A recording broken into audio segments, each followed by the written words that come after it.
On peut déjà commencer la présentation. Merci beaucoup pour l'invitation. C'est un plaisir d'échanger avec vous, de voir qu'il y a des projets innovants qui ne cessent pas d'apparaître. Et nous, en tant qu'agitateurs d'idées entrepreneuriales, on les voit tous les jours et on est content de s'enrichir. Je vais commencer avec une très brève présentation de la structure.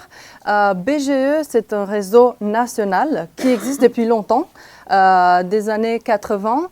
On est présent en France métropolitaine et dans les DOM. Donc, on est le premier réseau national indépendant d'appui à la création d'entreprises et je vais vous montrer tout à l'heure qu'est-ce qu'on fait exactement. Moi, je représente BGE Parif, comme le nom peut l'indiquer. Donc, nous, on est sur le territoire Paris et une partie de la région Île-de-France. Si on peut avancer. Et donc, notre cœur de métier, c'est donc l'accompagnement des entrepreneurs. Et on les prend, on les accompagne depuis, disons, l'idée. Donc, très très tôt, on fait de la sensibilisation. Mais aussi du diagnostic, du conseil pur et dur, avant et après création, de la formation. On mobilise des financements, donc on n'est pas un organisme de financement nous-mêmes, mais on mobilise des financements, on a des partenaires, mais on donne aussi la possibilité de tester en hébergeant juridiquement, je vais vous dire plus tout à l'heure. Vous avez des chiffres en ce qui concerne donc le réseau national dont on fait partie.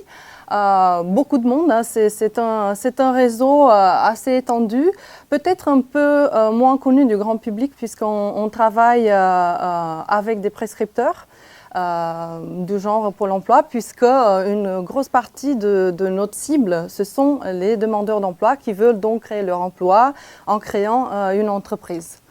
Voilà. En ce qui concerne BGE Parif, donc on reprend les principales activités du réseau BGE. Et là, je pourrais juste vous citer quelques initiatives qui nous sont propres. Par exemple, dans la sensibilisation, on a un bus de l'entrepreneuriat que vous avez peut-être vu. On est sur Paris de temps en temps, pas au 104, non, pas encore, mais c'est une bonne idée. On est d'habitude à l'Hôtel de Ville ou Place de la République, mais également partout en Île-de-France. J'ai eu le plaisir d'aller au fin fond du 77, c'était très intéressant. Donc notamment pour sensibiliser, pour aller vraiment là où les entrepreneurs sont, disons, pas tout à fait convaincus de cette idée de créer une entreprise. Donc on les informe sur ce qui existe en termes d'accompagnement, etc.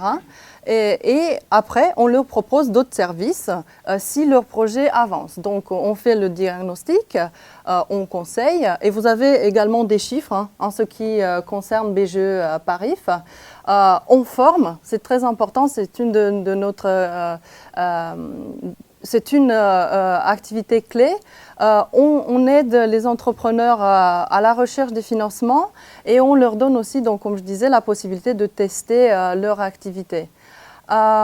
Juste comme ça, un chiffre par rapport à la pérennité des entreprises créées après être accompagnées par nous.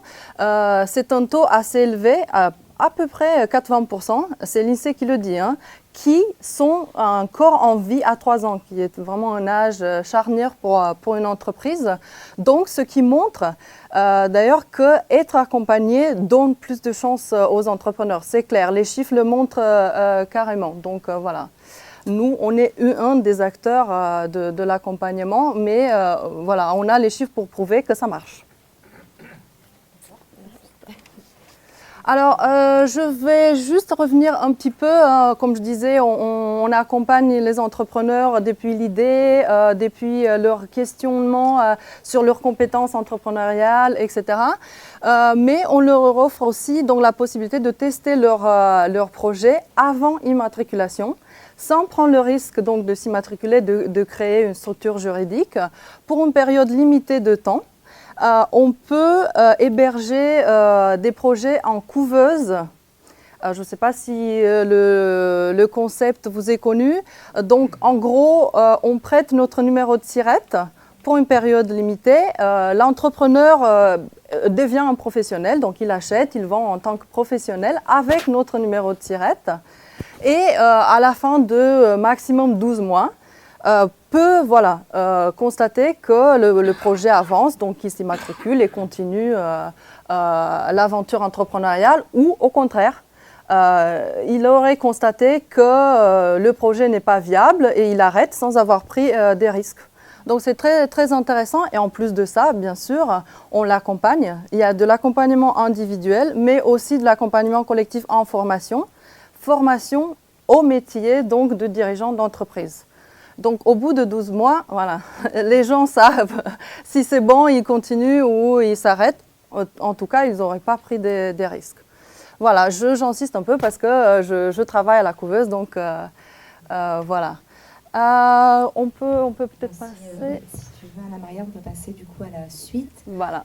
Après cette belle présentation du coup, de vos activités. Oui, juste, il y a des brochures, hein, si vous voulez en savoir plus, ou je reste un peu aussi, si vous voulez savoir.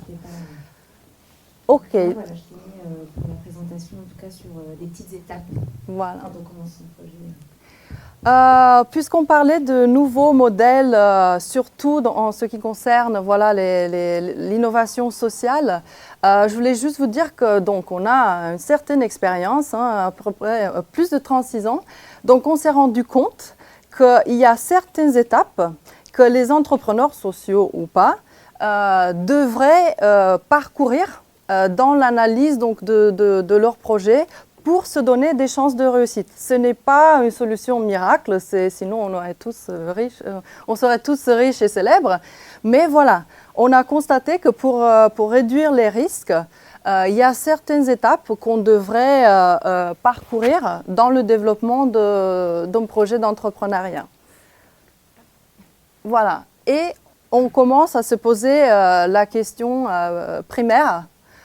Pourquoi on prépare donc son projet pour soi, pour les autres?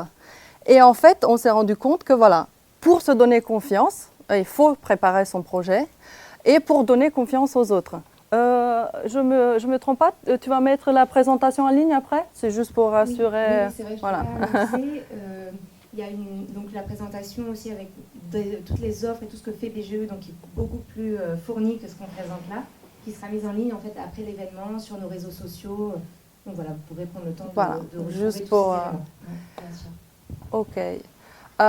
Donc voilà, il faut se poser cette question-là. Vous allez voir d'autres questions à se poser, je crois, avec les 7 questions d'Ashoka plus tard.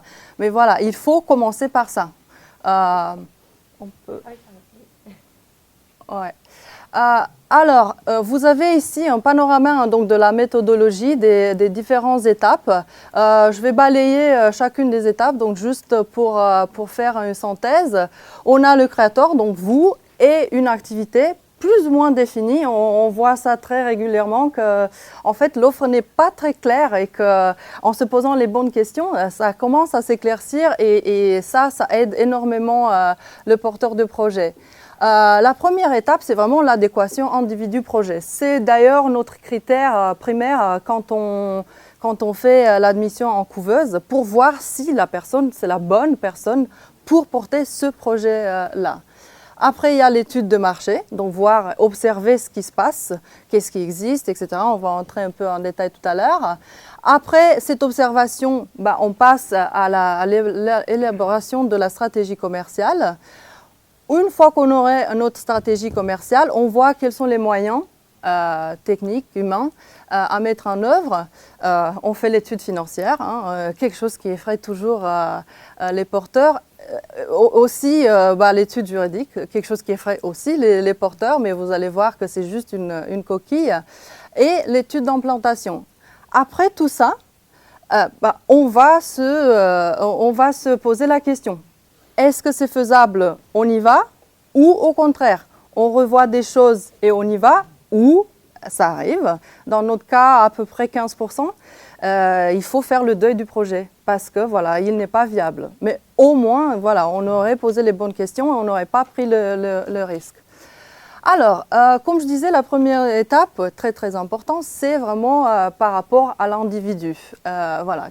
Est-ce que c'est ce porteur de projet-là qui est le bon pour ce projet et quelle expérience, hein, quelles compétences cette personne a, quelle formation et après également très important sur la vie personnelle, on voit assez fréquemment, je dirais, des projets qui n'aboutissent pas à cause des raisons familiales. Donc voilà, c'est une très très bonne question à se poser au début. Voilà, quel est le soutien familial ou proche? Voilà. Une fois qu'on aurait répondu à ces questions, on commence l'étude de marché. Donc, on va faire une observation de ce qui existe, l'environnement macro aussi, donc politique, social, économique, technologique, environnemental, etc. Et c'est surtout pour les projets d'économie sociale et solidaire, une étude du territoire et politique approfondie est vraiment nécessaire. Voilà, parce que d'habitude, voilà, on n'a pas trop le choix. Des fois, il faut travailler avec les pouvoirs publics, tout ça. Donc, une étude vraiment approfondie est nécessaire. Bien sûr, on va voir ce qui existe, qu'est-ce que les concurrents offrent déjà, mais aussi quels sont les besoins, bien sûr, de nos clients futurs. Quels sont nos prescripteurs, très importants, et surtout dans les projets sociaux, et bien sûr les fournisseurs. Une fois qu'on aurait fait donc cette observation, cette étude de marché, on peut passer à la construction de son positionnement, donc de sa stratégie. Et là, vous connaissez peut-être le fameux marketing mix, les 4 P. Qui viennent d'anglais, donc en français, des fois, ça ne donne pas forcément grand-chose. Donc, le premier P, c'est le produit, les services. Quel est mon produit? Il faut bien définir parce que des fois, voilà, on veut acheter, mais qu'est-ce que vous vendez? Il y en a beaucoup de nos porteurs qui ont du mal à définir précisément quelle est leur offre. Donc, on commence avec le produit, avec le prix. Très très important à savoir que le prix n'est pas juste un chiffre, il véhicule énormément de choses. C'est stratégique d'avoir le bon prix. Donc nous à la couveuse ou à BGE en général, on travaille énormément sur les prix. Le placement, le place, la distribution, quels sont les canaux de distribution et puis bien sûr quelle est la promotion, la publicité qu'on va faire. Tout ça, le mot-clé pour les 4 P, c'est la cohérence. Il faut que tout ça raconte la même histoire. Et des fois, on voit des incohérences et ça ne marche pas. Donc voilà, travailler sa stratégie en fonction des 4 P est très très important. Voilà. Une fois qu'on aurait fait on aurait élaboré notre stratégie commerciale, on se demande. Juste, je vous donne une petite info de temps. Oui, dis-moi. Alors j'essaie il reste encore 10 petites minutes. Ok, super. Ça nous laisse du temps pour des questions après. Alors, donc, comme je disais, donc, après la définition de la stratégie commerciale, il faut se poser la question des moyens techniques, donc tout ce qui est matériel, machine, etc. Mais surtout humain, voilà. Avec qui on va développer ça. Et tout ça, c'est à définir aussi précis que possible, vu qu'on est en amont avant donc, de commencer l'activité.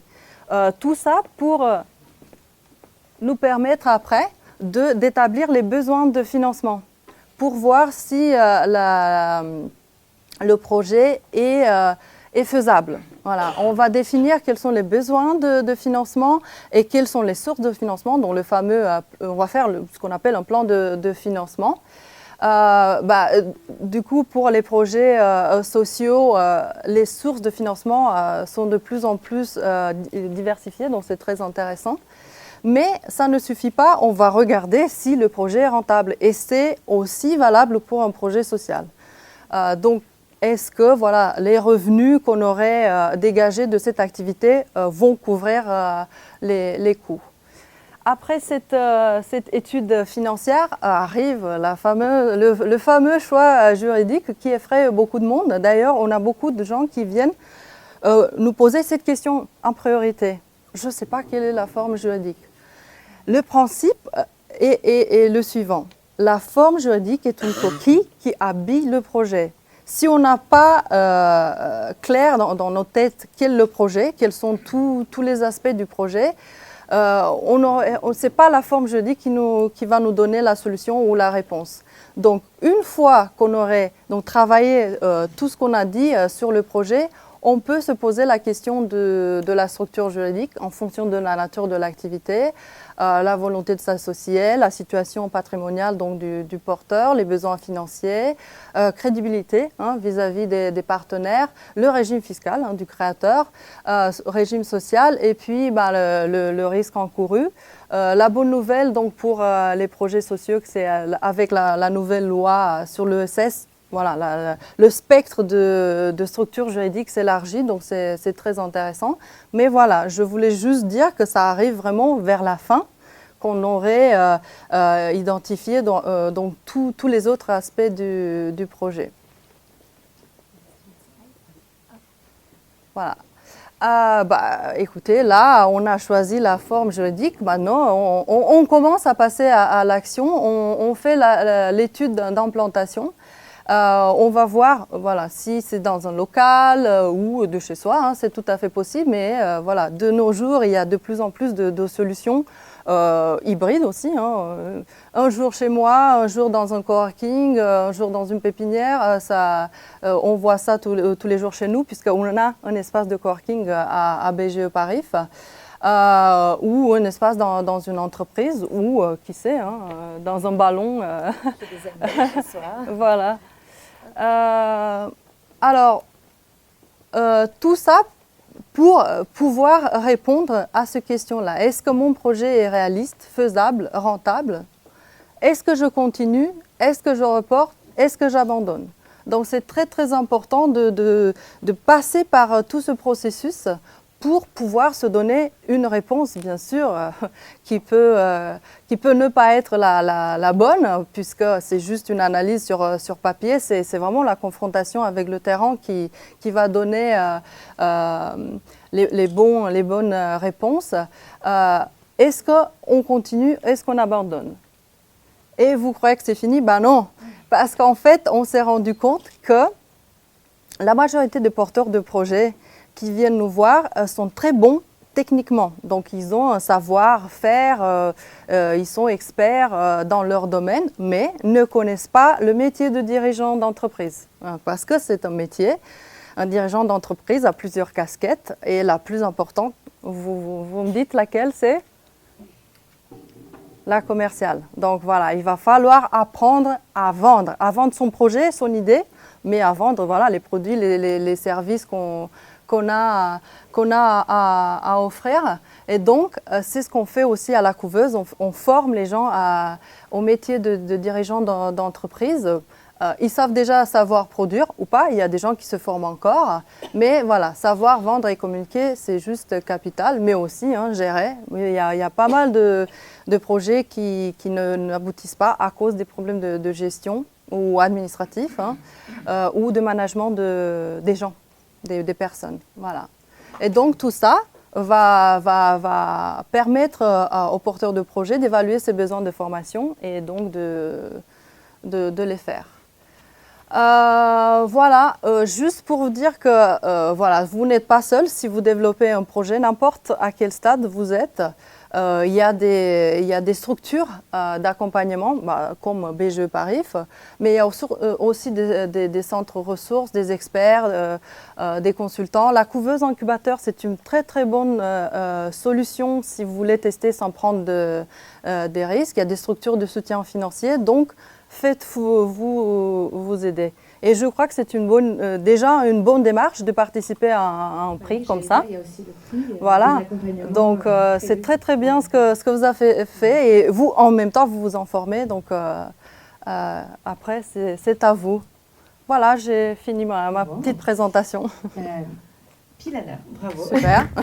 Merci. Merci beaucoup Anna Maria. Ouais.